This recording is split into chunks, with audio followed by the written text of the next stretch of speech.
ये आकाशवाणी है। अब आप कनकलता से समाचार सुनिए। आर्थिक सुधारों के दूसरे दौर को आगे बढ़ाते हुए केंद्र सरकार ने बीमा और पेंशन क्षेत्रों में विदेशी निवेश को आकर्षित करने के महत्वपूर्ण विधेयकों में संशोधनों को मंजूरी दे दी है।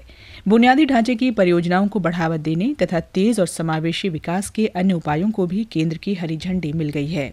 प्रधानमंत्री मनमोहन सिंह की अध्यक्षता में उनके निवास पर कल शाम हुई मंत्रिमंडल की बैठक में ये निर्णय लिए गए। मंत्रिमंडल ने बीमा कानून संशोधन विधेयक, पेंशन फंड नियामक और विकास प्राधिकरण विधेयक तथा प्रतिस्पर्धा कानून में आवश्यक संशोधनों को मंजूरी दे दी है। बैठक के बाद वित्त मंत्री पी चिदम्बरम ने पत्रकारों को बताया कि बीमा क्षेत्र में प्रत्यक्ष विदेशी निवेश की अधिकतम सीमा मौजूदा 26% से बढ़ाकर 49% करने का निर्णय लिया गया है। ये सीमा पेंशन क्षेत्र पर भी लागू होगी। मंत्रिमंडल ने वायदा कारोबार नियमन संशोधन विधेयक में संशोधन की भी मंजूरी दी है। वित्त मंत्री पी चिदम्बरम ने बताया कि यूपीए सरकार के सभी फैसले राष्ट्रहित में हैं और विदेशी मुद्राओं के मुकाबले भारतीय रुपया स्थिर होता जा रहा है। उन्होंने राजनीतिक दलों और मुख्य रूप से मुख्य विपक्षी दल से समर्थन की अपील करते हुए कहा कि सरकार के फैसलों पर चर्चा की जा सकती है और ये संसद की मंजूरी से ही लागू किए जाएंगे। आर्थिक बदहाली से जूझ रही किंगफिशर एयरलाइंस ने अपनी आंशिक तालाबंदी 12 अक्टूबर तक बढ़ा दी है। कंपनी प्रबंधन और कर्मचारियों के बीच वेतन के मुद्दे पर जारी गतिरोध अभी तक खत्म नहीं हो पाया है।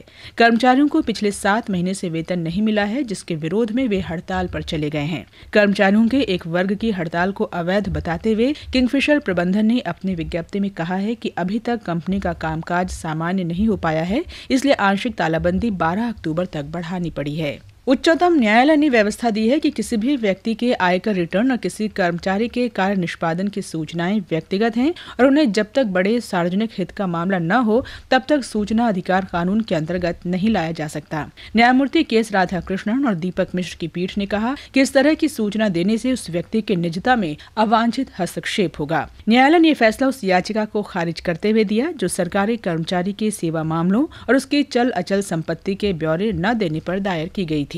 उत्तर प्रदेश की पूर्व मुख्यमंत्री मायावती के खिलाफ आय से अधिक संपत्ति का जो मामला उच्चतम न्यायालय ने खारिज कर दिया था, उस पर अदालत खुली सुनवाई करेगी। उच्चतम न्यायालय के न्यायमूर्ति पी सदाशिवम और न्यायमूर्ति दीपक मिश्र ने पुनर्विचार याचिका पर 9 अक्टूबर को सुनवाई तय की है। बांग्लादेश से 100 युवकों का एक प्रतिनिधिमंडल कल से भारत की यात्रा पर आ रहा है। ये प्रतिनिधिमंडल दोनों देशों के लोगों के बीच संपर्क और आदान प्रदान को और मजबूत करने की भारत सरकार की नीति के तहत भारत आ रहा है। सप्ताह भर की यात्रा के दौरान ये प्रतिनिधिमंडल नई दिल्ली और कोलकाता जाएगा।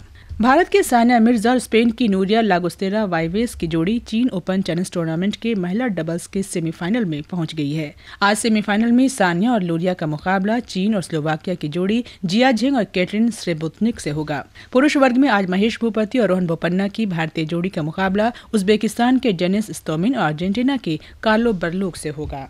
श्रीलंका आईसीसी 2020 विश्व कप क्रिकेट टूर्नामेंट के फाइनल में पहुंच गया है। कल रात कोलंबो में पहले सेमीफाइनल में मेजबान श्रीलंका ने पाकिस्तान को 16 रन से हरा दिया। जयवर्धने को मैन ऑफ द मैच घोषित किया गया। दूसरे सेमीफाइनल में आज शाम 7 बजे कोलंबो में ऑस्ट्रेलिया का मुकाबला वेस्टइंडीज से होगा। उधर महिला 2020 विश्व कप टूर्नामेंट के पहले सेमीफाइनल में कल इंग्लैंड ने न्यूजीलैंड को 7 विकेट से हरा दिया। दूसरे सेमीफाइनल में आज ऑस्ट्रेलिया का मुकाबला वेस्टइंडीज से होगा। इसके साथ ही ये समाचार बुलेटिन समाप्त हुआ।